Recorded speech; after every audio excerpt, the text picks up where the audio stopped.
రాష్ట్రంలోని ప్రజలంతా ఆయుష్మాన్ భారత్ కార్డులు తీసుకోవాలని ప్రభుత్వంలోని నేతలు చెప్పడం వెనుక కారణం ఏంటని ప్రశ్నించారు మాజీ మంత్రి విడుదల రజని.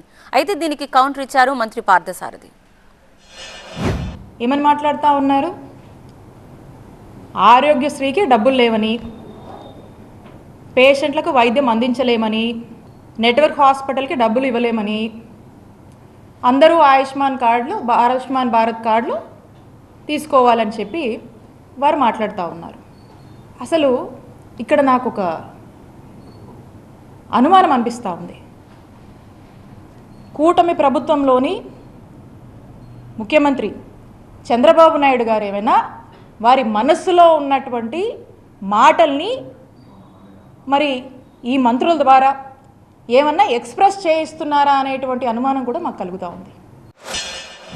మీరు లక్షల కోట్ల రూపాయలు కాంట్రాక్టర్లకు కానివ్వండి, హాస్పిటల్కి కానివ్వండి, ఆఖరికి భోజనాలు సప్లై చేసిన వాళ్ళకు కూడా మీరు బిల్లులు ఇవ్వలేని దుస్థితిలో ఈ రాష్ట్రాన్ని ముంచిన విషయం వాస్తవం కాదా అని చెప్పేసి అడుగుతాను నేను.